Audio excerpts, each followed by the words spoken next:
Welcome to another episode of Sports and Discourse, and I am your host, Derek Stevenson. And today I'm going to talk about Allen Iverson's top five killer list.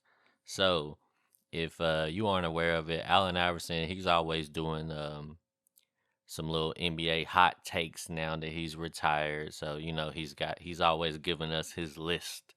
So, his latest hot take is his top five killers that are currently playing in the NBA.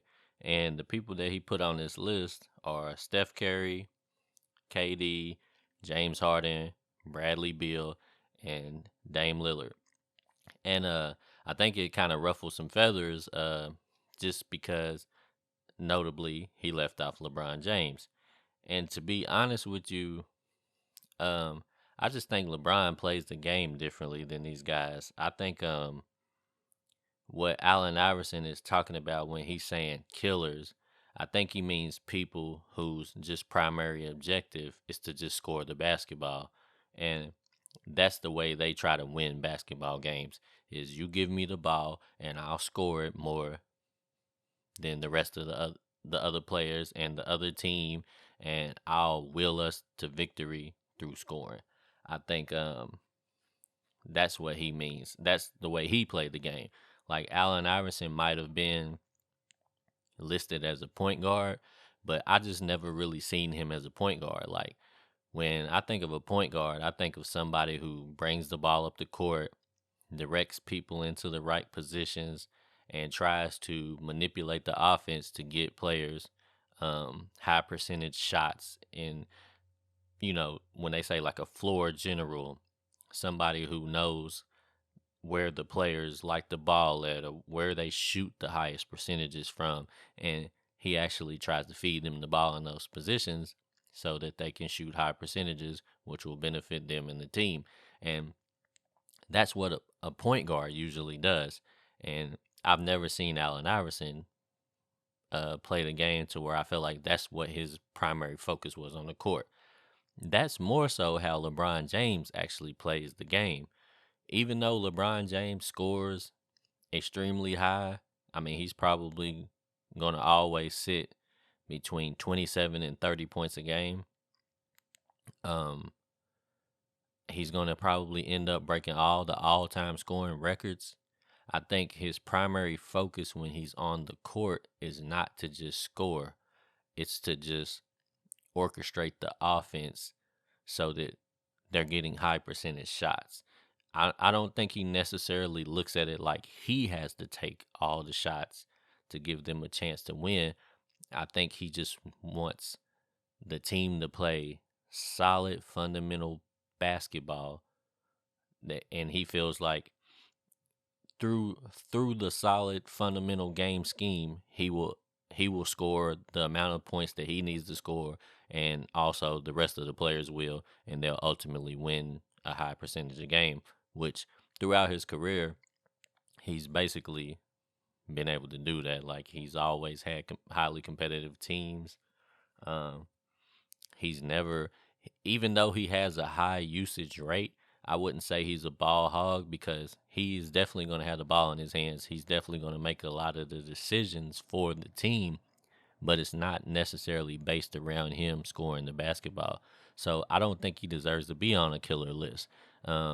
He's not really built to have that mentality to where like some of these other guys, and especially like Allen Iverson. Like Allen Iverson played the game the way that like he might shoot the ball 10 times in a row and feel like that's what his job is.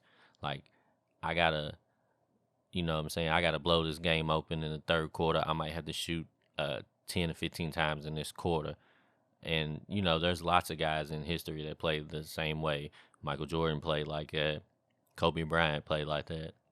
Tracy McGrady, Carmelo Anthony, like those are dudes that have a killer mentality, and some of them were highly successful, some of them weren't.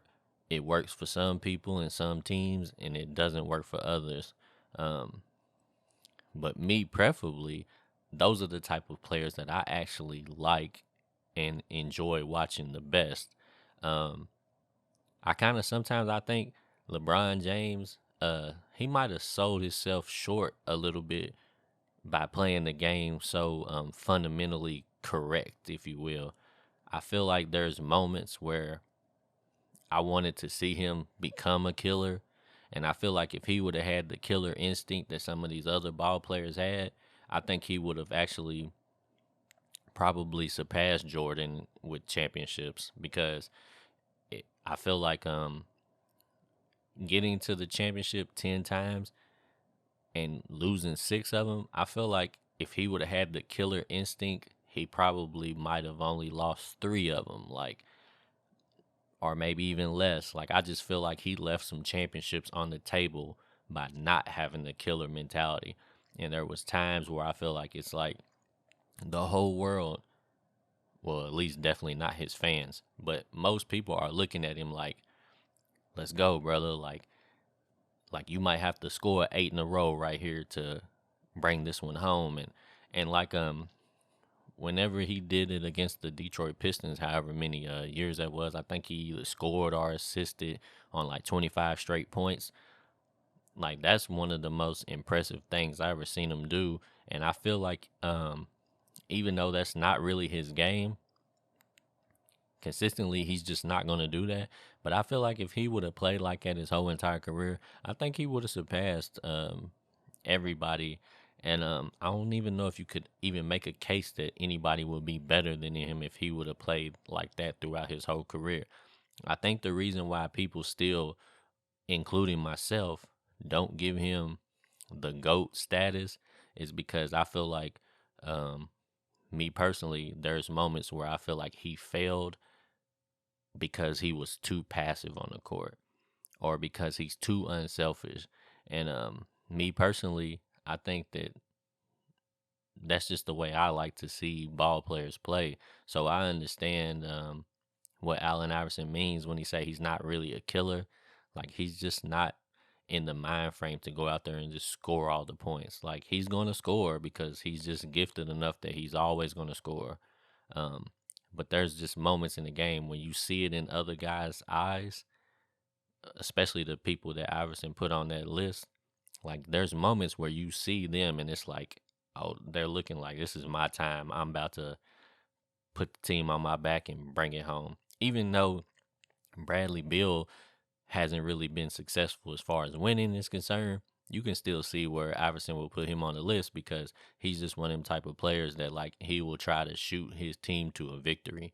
And that's just kind of the basic of it. Like, James Harden, he's had a lot of failures in the playoffs, but still, like, he's capable of going for like 60-point triple doubles because even when he's passing, primarily, he's still going to score the ball at a high rate. And in the fourth quarter, at least in the regular season, he's going to get to the free throw line 8 or 9 times. Like, he's just going to be supremely aggressive and he's just going to kill the other team. Like, that's just what it is with those players. But anyways, man, I'm gonna wrap it up. It's not really a whole lot to say about that. I probably spoke longer than I really needed to about that.